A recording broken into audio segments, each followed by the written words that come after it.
Sesaat lagi Anda akan mendengarkan program Renungan Sahabat Seperjalanan bersama Pendeta Wendy Pratama. Selamat mendengarkan.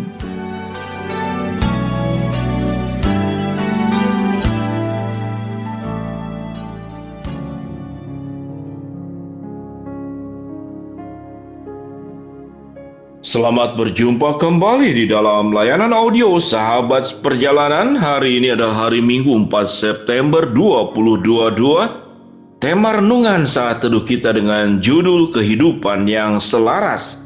Kehidupan yang selaras.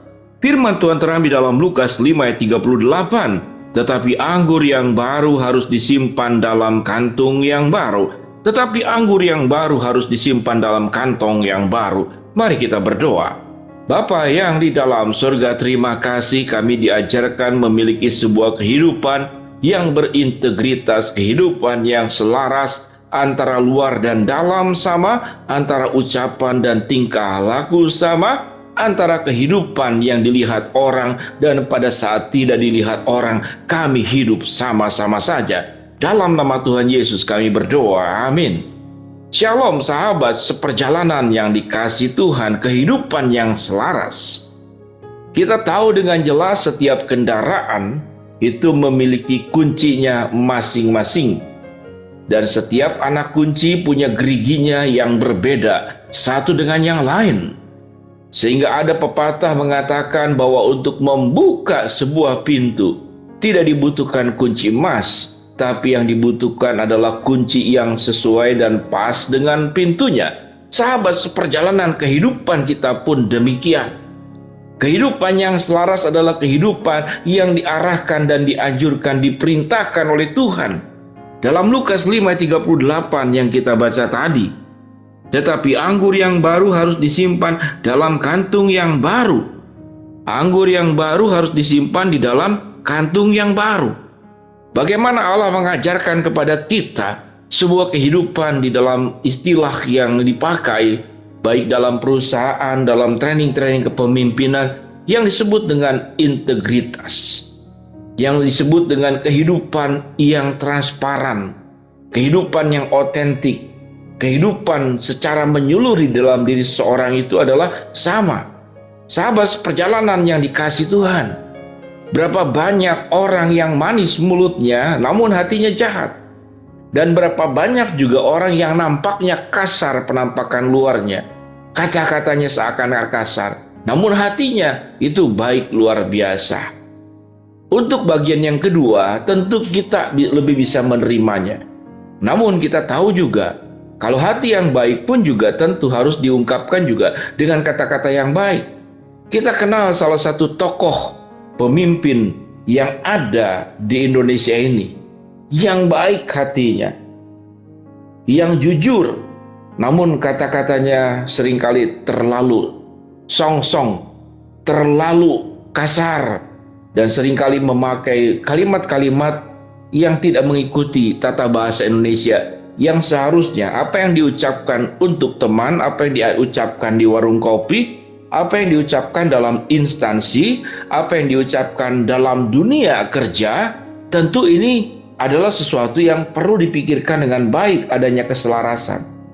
Sehingga sahabat seperjalanan yang dikasihi Tuhan, untuk orang yang baik saja, namun kemudian cara mengungkapkannya tidak baik, itu saja sudah tidak baik.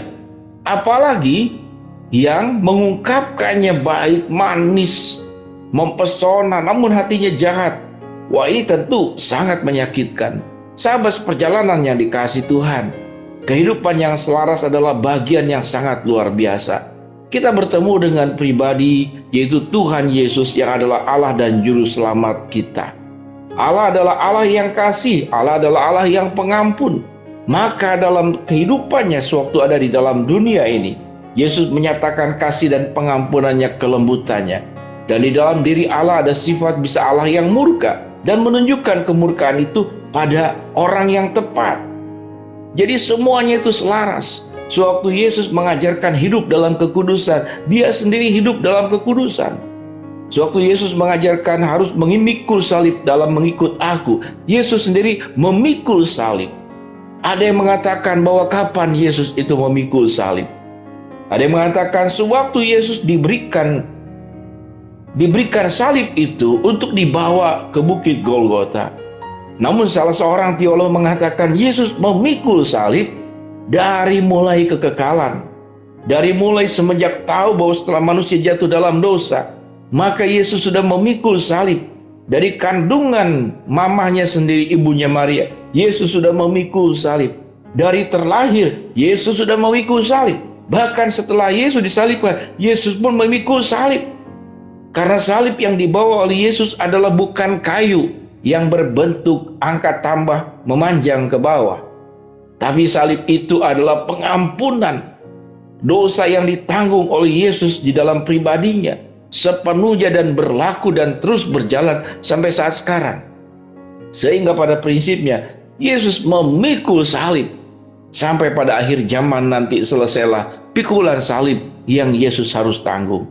Sahabat perjalanan yang dikasihi Tuhan, kalau Tuhan sudah memberikan sebuah contoh yang sangat luar biasa seperti demikian, bagaimana dengan kita? Kita yang tidak punya apa-apa, kita yang hidup dalam keberdosaan, dalam ketidaksempurnaan. Namun Tuhan anugerahi kebaikan demi kebaikan. Tuhan anugerahi anggur baru demi anggur baru. Tuhan anugerahi dengan berkat demi berkat yang baru.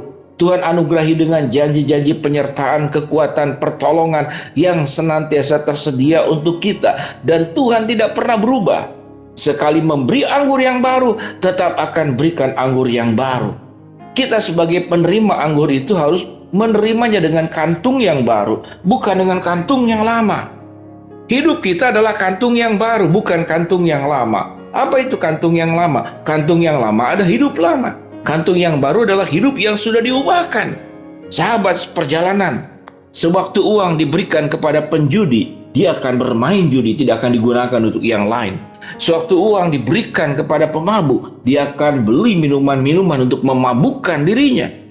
Sewaktu uang diberikan kepada seorang penipu, dia akan pakai uangnya untuk menipu lebih banyak lagi orang. Namun tatkala berkat-berkat itu, baik uang, baik hidup, baik kesempatan, baik anugerah apapun juga, diberikan kepada kita sebagai pribadi-pribadi dengan kantung yang baru, maka kita akan mengolah semua anugerah dari Tuhan pun juga dengan cara-cara yang benar, cara-cara yang baru yang sudah diperbaharui oleh Tuhan. Sewaktu seseorang dianugerahi berumah tangga, dia akan menjalankan rumah tangganya dengan baik karena dia sudah membawa kantung yang baru. Sewaktu bekerja, dia akan bekerja dengan baik karena di dalam dirinya sudah menjadi kantung yang baru, bukan kantung yang lama. Tatkala diberi kesempatan anak-anak sekolah, engkau berstudi, engkau kuliah, engkau menempuh pendidikan, engkau akan gunakan dengan baik-baik karena engkau menjalani hidup ini dengan kantung yang baru. Sewaktu hidupmu membawa dengan kantung yang baru, maka anggur baru yang diberikan Tuhan kepadamu menjadi anugerah yang dipakai juga dengan baik. Sahabat perjalanan kehidupan kita senantiasa diberikan anggur-anggur baru oleh Tuhan dalam berbagai macam dan bentuknya. Biarlah kehidupan kita pun menerima, menggunakan, memanfaatkan setiap anggur baru yang diberikan oleh Allah dengan kantung yang baru, yaitu hidupmu yang diperbaharui, hidupmu yang dikuduskan, hidupmu yang dibenarkan. Mari, supaya kehidupan kita berjalan selaras, ingatlah firman Tuhan, Lukas 5:38, tetapi anggur yang baru harus disimpan dalam kantung yang baru. Mari kita berdoa. Bapa yang dalam surga, tolong kami agar kehidupan kami selaras. Setiap anugerah anggur baru yang diberikan oleh Allah, kami terimanya dengan kantung yang baru, yaitu kehidupan kami yang diperbaharui. Hamba-Mu berdoa buat yang sedang sakit, Tuhan jawab sembuhkan. Bagi yang sedang menghadapi masalah, Tuhan bukakan jalan. Yang sedang memohon berharap sesuatu, Tuhan kabulkan dengan cara dan waktu-Mu. Dalam nama Tuhan Yesus kami berdoa, amin. Shalom sahabat perjalanan yang dikasihi Tuhan, hiduplah secara selaras bersama dengan Tuhan, amin.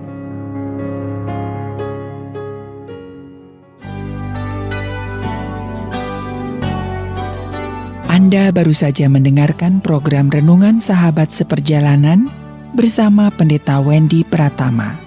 Terima kasih atas perhatian Anda. Tuhan Yesus memberkati.